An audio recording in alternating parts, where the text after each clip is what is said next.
grande maioria dos afegãos continua vivendo numa miséria absoluta e 2/3 da população é analfabeta. Cabul ainda é um lugar muito perigoso, com ataques de homens-bomba e combatentes talibã.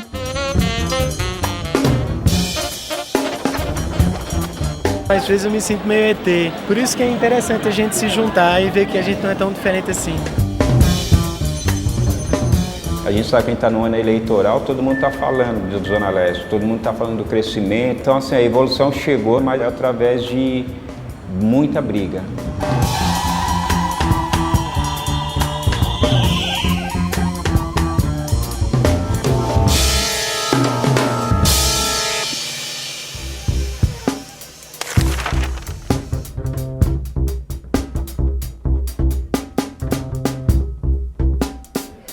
Boa noite. Um ataque contra o consulado norte-americano em Benghazi, na Líbia, matou na semana passada 4 diplomatas do país, incluindo o embaixador Christopher Stevens. As mortes ocorreram no dia em que os Estados Unidos lembravam os 11 anos dos ataques de 11 de setembro de 2001, que desencadearam a invasão americana no Afeganistão. Nos dias seguintes, milhares de pessoas protestaram pelo mundo árabe contra um filme que faz paródia do profeta Maomé, que também motivou o ataque na Líbia. A TV Folha foi até Cabul para conferir como está o país após mais de uma década de intervenção no Afeganistão, de onde as tropas norte-americanas prometem sair definitivamente até 2014.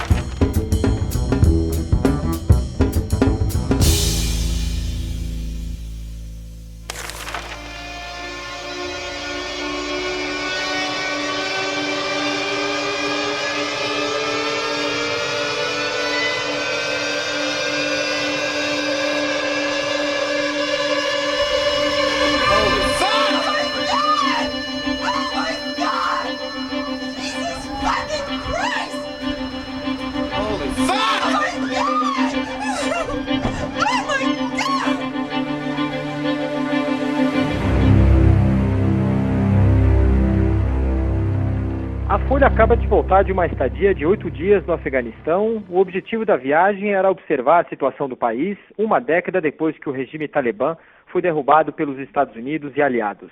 E a constatação salta aos olhos: o Afeganistão ainda é um país que não funciona, apesar de alguns sinais de modernidade. Mas a impressão dominante para quem visita Cabul é de uma cidade imunda, com esgoto a céu aberto, lixo por toda parte, e o cheiro muitas vezes se torna insuportável. Mas apesar dessa situação difícil, a população continua buscando uma vida normal. E isso se nota claramente nos feriados, quando os jovens afegãos se reúnem para soltar pipa no Morro Maranjã, em Cabul. A grande maioria dos afegãos continua vivendo numa miséria absoluta e 2/3 da população é analfabeta. Cabul ainda é um lugar muito perigoso, com ataques de homens-bomba e combatentes talibã. O Talibã, aliás, que tem um apoio popular importante. Muita gente defende a expulsão das forças estrangeiras e muita gente também odeia o governo do presidente Hamid Karzai, um aliado dos Estados Unidos, visto como corrupto, que traiu a identidade islâmica dos afegãos.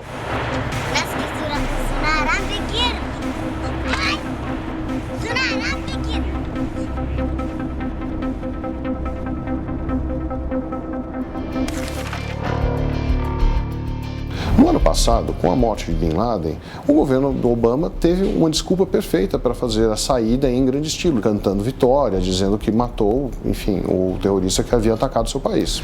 Mas o verdadeiro motivo para o fim das operações previstas pelos Estados Unidos foi a crise econômica mundial do fim da década passada. Não deixa de ser uma ironia que agora, passados 11 anos da derrubada do Talibã, o mesmo grupo fundamentalista seja talvez a maior esperança do Ocidente, os Estados Unidos à frente, para manter algum tipo de coesão na política afegã e, eventualmente, evitar o risco de uma nova guerra civil.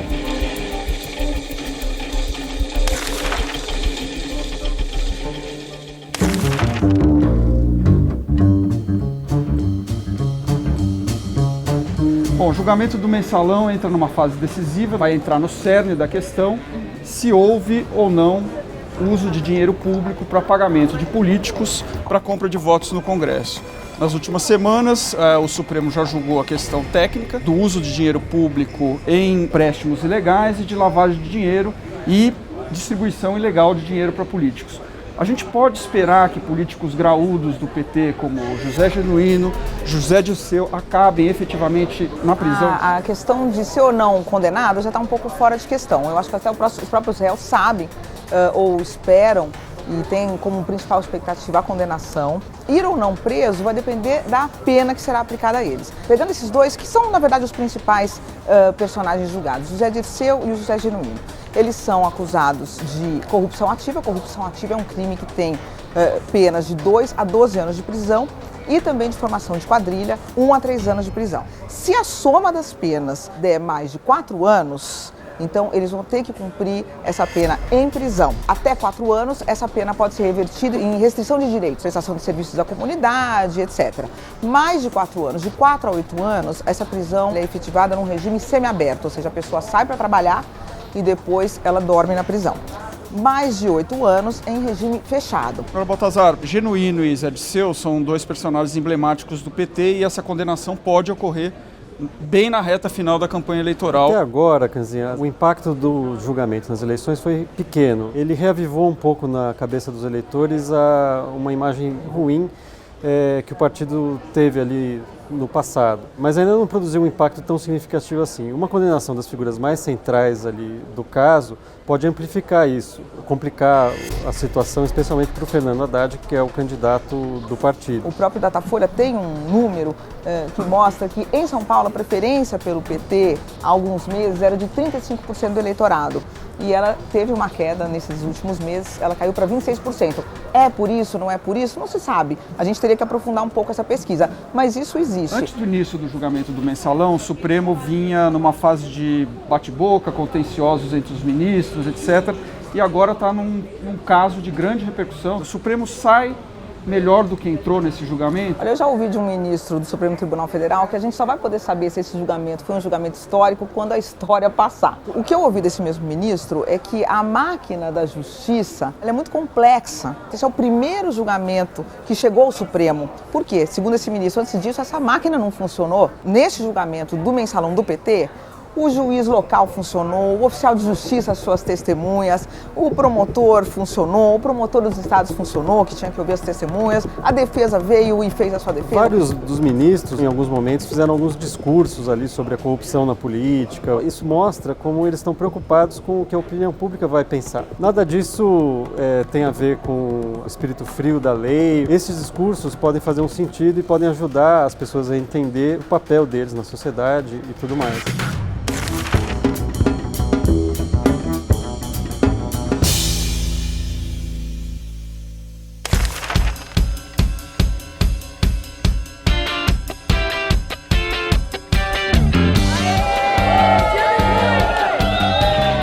Às vezes eu me sinto meio ET. Por isso que é interessante a gente se juntar e ver que a gente não é tão diferente assim.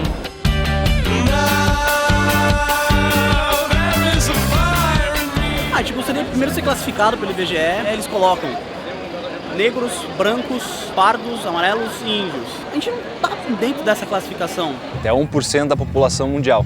É muito pequena a quantidade de ruivo. No caso das populações europeias, você fica ali entre 2% e 4% de ruivos.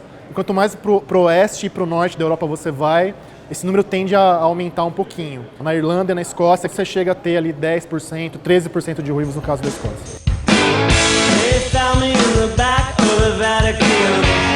Na infância era um pouco complicado. Tinha alguns apelidos bem desagradáveis. Cabeça de fósforo. Garota de Fanta. É moranguinho. Curupira. Água de salsicha. E aquela famosa pergunta se o cortina combina com o carpete, né?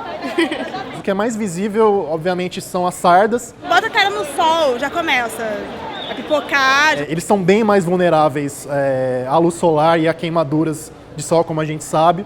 Um pouquinho mais de risco de câncer de pele. Que tipo de medicação para dor tem que ser dobrada? Talvez eles sejam mais sensíveis a alguns tipos de dor e menos sensíveis para outros tipos de dor. Essa é a parte mais controversa. Os ruivos surgem graças a um gene recessivo, cuja ação só se manifesta quando a pessoa tem 2 cópias dele. Então ele tem que receber uma cópia desse gene da mãe e outra do pai. É um sonho ter filhos ruivos, mas sei da dificuldade. Se por acaso a morena que namora com o ruivo carregar também um gene recessivo ligado à cor de cabelo ruivo, a chance deles terem um filho também ruivo é de 50%.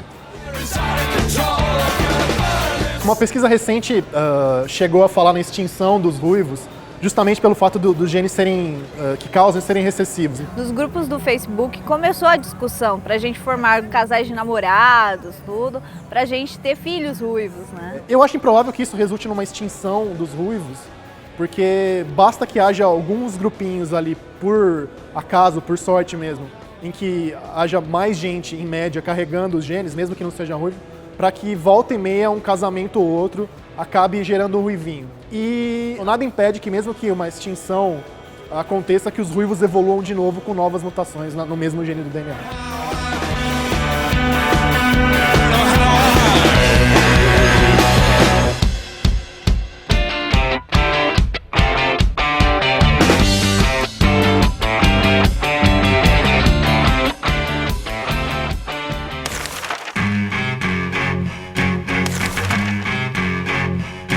Essa região da Zona Leste é onde vai receber a Copa do Mundo, a região de Itaquera, e que tem dados muito ruins em relação a serviços, principalmente.